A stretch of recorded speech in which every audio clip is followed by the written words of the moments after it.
Esports started out as casual video gaming between friends, but it's turned into a $500 million industry with tens of millions of fans around the world. It has even started making its way into colleges and high schools here in America. As our school grows, the idea should be considered, does esports have a place at Lincoln Park? Most students play video games as a form of entertainment or as a stress reliever, but that's changing with collegiate esports. Every year, more than $16 million are given out in scholarships across the nation to aspiring esports players. The games most colleges are offering scholarships for include Counter-Strike, Dota, League of Legends, Overwatch, Call of Duty, and many more emerging games within the scene. Fundraising esports events often have a high turnout, which greatly benefits not only the club but the organization as a whole. We'll be talking to Ms. Laura St. Onge, the esports and academic advisor for PA Cyber's esports team. What do you think are some key attributes for running a esports program like yours at PA Cyber or at other schools? I think one of the main key attributes for running an esports program would be content, for instance. So many esports programs need content to present to the students that shows that esports is not only for fun and excitement and kind of like a socialization kind of thing, but you also gain various skills along the way. The content that you present to the students could be anything, such as team building strategies, various exercises and health skills, how to maintain nutrition and health while you're playing video games, especially for a competitive scene. Advocating for the esports, since esports is fairly new, there's still some stigma with the esports, especially coming into the high school grades, even middle school and elementary school. And then there's also other interests such as shadow casting. So for students that are interested in doing like news reporting for sports, but they want to go into the esports field, that's definitely something that's starting to kind of be incorporated into colleges, especially for their curriculums. And so I'd like to, present that kind of content to our students, especially for our seniors and juniors that may be going into that. Why do you think the newer generation of students that are coming into school are excited about esports? I think one of the big things is the recognition that esports is a sport. A lot of students that I've heard, both in my past with substitute teaching and regular teaching, to now, they all kind of saying the same thing where, oh, you can play video games as an athlete, as a sport. And I think that's one of the things that they start to realize, and then they get really into it. Very recently, over the last, I think, year and a half, I've seen esports being shown on ESPN. I've seen esports being shown on Disney when they show various sports, especially with Overwatch. They had a deal, I think, last year or the year before with Overwatch League. And so they were showing the games on TV, and I never thought I would see that game on TV. Yeah. And so this is definitely making students more excited, and they're beginning to realize that the games that they love to play casually on their own is going towards that competitive scene. So various games could include like Minecraft survival game is starting to get more into that competitive scene. I know my students participate in tournaments with that. Same with Overwatch. There's also the classics such as League of Legends, Dota, and a lot of students see this. So I think they would definitely jump on the chance of being able to participate on a sport team and realize that they're playing video games and that's what they love to do, and they're becoming an athlete. What was the main difficulty of trying to convince your peers that esports is a club and should be taken seriously, at least at your school? I think the main difficulty was teaching everybody about the logistics of it. How will we monitor the students' participation and behavior, especially coming from a cyber charter school compared to a regular public school? Normally, in a regular public school setting, students and teachers will have their own computer lab, they'll be sitting meeting face to face, whereas with an online charter school, that's very difficult. So what I have done is I have talked with our tech team about what options we would have available. We do a little bit of like a Google Hangouts as well for us, specifically for the cyber school. I also created a community server on Discord, and that's something that we use a lot, especially when we're meeting for team practices and team matches.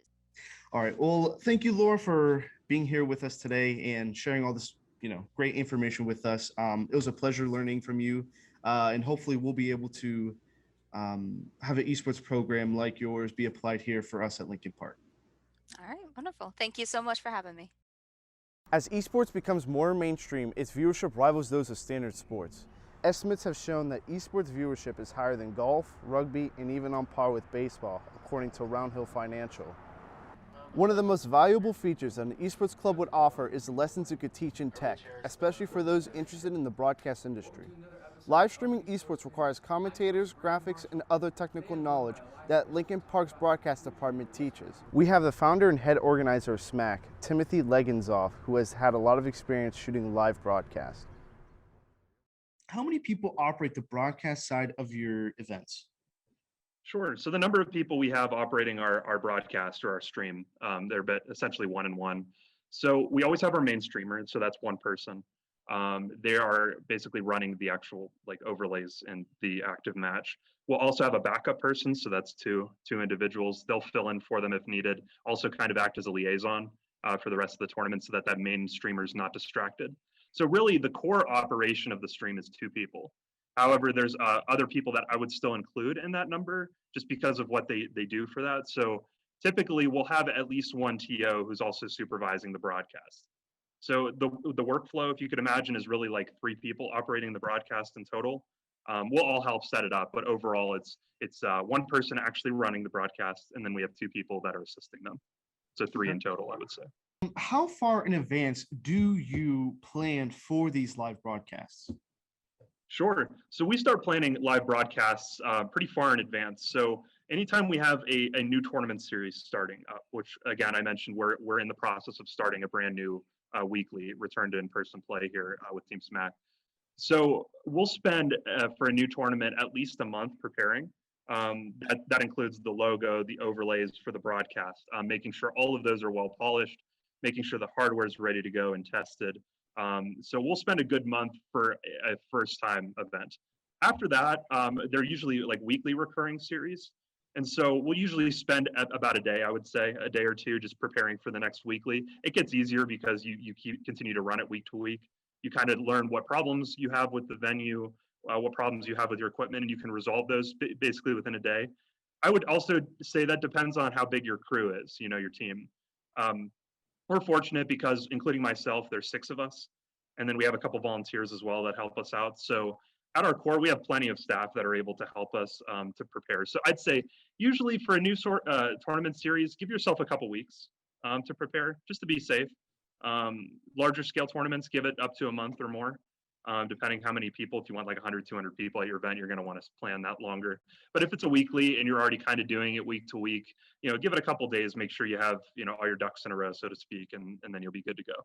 What are some valuable lessons you've learned while organizing events? Sure. So some valuable lessons, I would say. The number one is communication. That's the most valuable lesson I've learned, is that whether you're a 2-man crew, a 5-person crew, 10-person crew, no matter what it is, you got to be able to communicate with each other and do it well. It is easy to get flustered. It's a competitive environment. Sometimes players will get frustrated, and likewise, I think TOs and broadcasters will also get a little bit frustrated.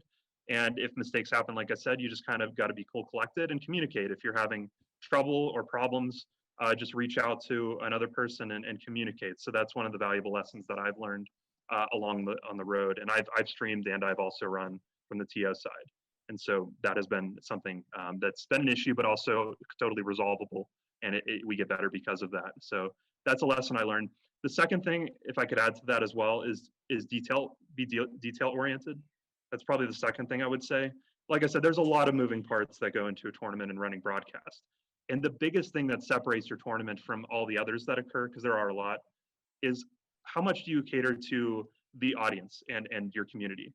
Are you doing what's going to make the most immersive environment for those competitors? Are you doing that, making sure that their good experience is key? If you do that and you're being professional yourself, there's no reason your tournament would fail. It'll succeed, it'll do great. Just make sure that you're cognizant of all those little details. It does take time as well and experience, but totally worth it, and a big lesson that I've learned about separating yourself amongst the crowd. Well, it was definitely a pleasure talking with you today. I've learned a lot, and I think these lessons would definitely apply for what we're trying to do here for Lincoln Park.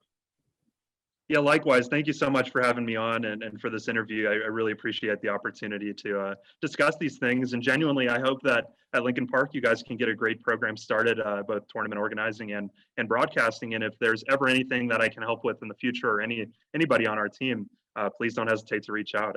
I'm very thankful for the opportunity. With more accessible sports opportunities and a robust education and broadcast, it's certain that esports would make a great fit here at Lincoln Park. If you're as enthusiastic as we are, contact our school's administration about having the prospect of an esports club here at Lincoln Park.